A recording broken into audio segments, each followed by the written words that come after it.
investor for the last 30 years, also consulting for as many years, coaching businesses for the last 15 years. And I started a mentoring program about 5 years ago as a way to be able to connect trusted advisors with leaders and be able to discuss business, refer business, joint ventures. And currently I'm doing a 21-day business challenge, which I call a $1 million business challenge, which is intriguing in itself. It's allowed me to connect with other leaders and be able to have some thought leaders that can come up and, of course, the challenges that they're facing. There's extraordinary leaders, taking ordinary people and helping them become extraordinary. And what that means is to go beyond what is possible with a group of people to go forward. Whether I heard it here or somewhere else, I think it was her, the object of leaders is to create more leaders. And so that I think resonates for me, and it keeps coming up in different areas that I start to read and listen and find out the difference between a good or extraordinary leader. And the extraordinary creates better leaders to the point that they can step back. And I've been reading up on Ray Dalio, that's upcoming. Extraordinary person. Ordinary person became extraordinary by creating leaders. And he stepped back from his company and then came back to rearrange it, then finally stepped back. So that also resonates for me as well. Ray Dalio invested time in his business over 30 years and created his replacements and nurtured them. And when he found out, stepping back from the company, he was still a mentor. Stepping back, he found that the company was not going as well as it should have. He came back as a CEO and took one of the CEOs and put him back because he had two hats that he was wearing, CEO and CIO. And he learned from that, he put too much burden on those people. They were wearing multiple hats. Restructured the organization or redirected the organization and then fully stepped back. Creating leaders. My contention is that the industry is incenting people to produce results. Short-term results as opposed to long-term results. That's very significant. And short-term results because they have to, and like Jack Welch was, his loyalty was to the people that owned stock. His loyalty was not to the people that were in the organization. Very significant difference. Ray Dalio's loyalties to the people that are in the company, that are clients, and I don't know if it's a public company or not, but that's a differentiator. So when you continue to have short-term thinking, short-term results, and sacrifice long-term results, you're always going to have poor leadership and the companies are going to be short-term. The trust happens directly when we have clarity.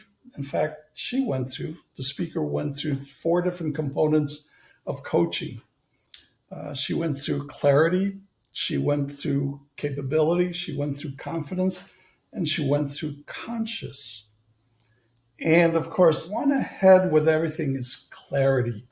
So to answer your question or comment, Marcy, if you have clarity about where you're heading and how you're going to get there, the trust happens.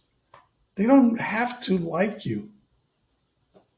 They probably have to believe you because then trust happens. So clarity is uppermost. So when I put the quadrant together, I redesigned it and I put it on a better format. And in a quadrant, there's always the top right is most important. And that's clarity. Clarity has to be the most important. And when you start, there's always the left bottom quadrant. So consciousness.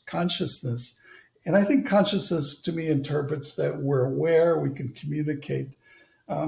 Communicate might be another word. So you start with consciousness, and along the way, you develop the capabilities, skills.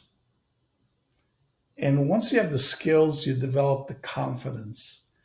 And so she actually had those right, and I put that in that model. And I thought, okay, this will work well. But here's the other part that I noticed that, oh, here's something else that I didn't notice once I put it in that quadrant is that when you have clarity and when you have confidence, we are in a flow state.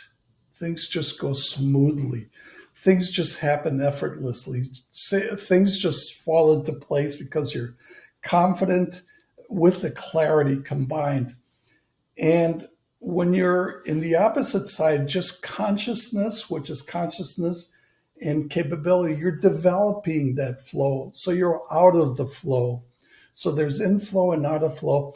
And then I noticed that, oh, so there's a self and then there's an other. So you're working with yourself and you're working with others. And the self is when you're conscious or consciousness and developing confidence. I think that's very much a self development state. But when you're with others, you can develop skills and capabilities on yourself, but it helps to be able to do it with others. And clarity, I think, happens best when we're other people. Coaching is the answer for where businesses need to go. More so than consulting, more so than mentoring. She did mention mentoring, more so than investing, more so than different areas. And those organizations that are able to thrive and go forward fastest have the skills of coaching, collaboration, cooperation, critical thinking, innovation, learning, creativity. All of those things are components that coaches bring out of their people. And the more that I start to look at it and study it, those components are components of flow states. So they've studied people, individuals, action, adventure, athletes. They have those skill sets individually, but when they get in a team environment, there's some of those assets of cooperation, collaboration, integration, collaborative risk-taking. So those are things that we as coaches can bring out in our clients individually, and I'm focused more and more in groups and teams to be able to help them develop a flow state. It's challenging enough individually. You can imagine in a group of people, it's even more challenging to have them all go in the same direction as fast as possible without hitting each other. That's flow. And the art in coaching, there's a science and an art. The art in coaching is to recognize those signals to get them into flow state consistently. And that's what I'm starting to realize, to be able to itemize what are these signals individually and what are those signals in a team environment. What are the signals to be able to get better flow state? We can agree to collaboration. Everybody gets it. Let's collaborate. And yet everybody's still a divergent ideas. But once you start to collaborate, come together, let's say systematically, meeting together, whether it's Zoom or in person, and to be able to have some sort of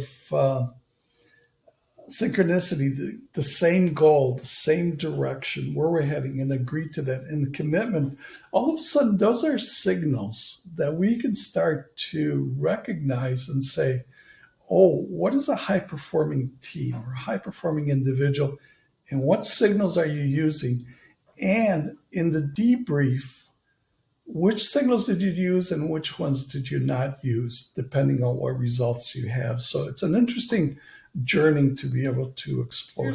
A coaching culture would be this, that every single person in the organization has a coach and also is coaching. And I don't see that at this stage.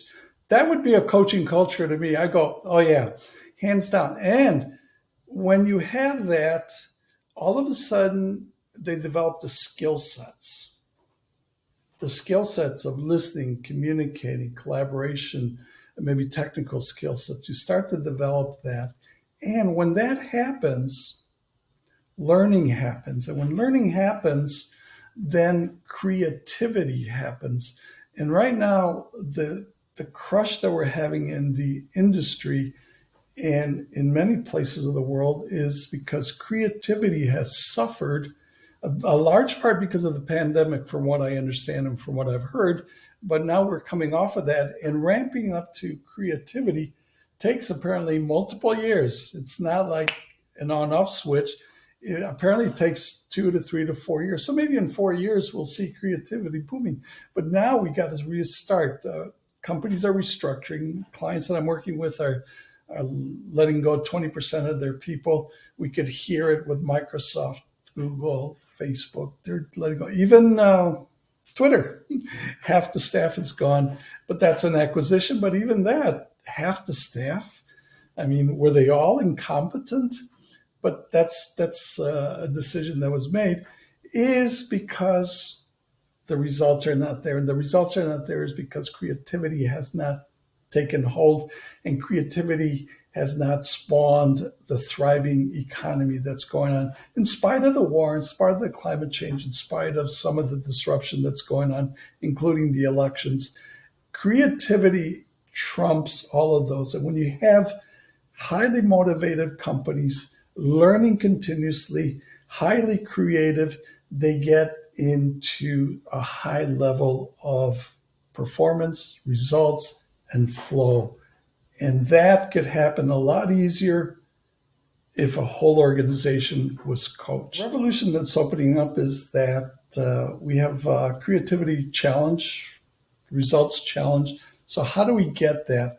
And it has to be top down. If the leadership really commits and absorbs and realizes that in order to get those higher results, they need an organization that truly is a culture of coaching.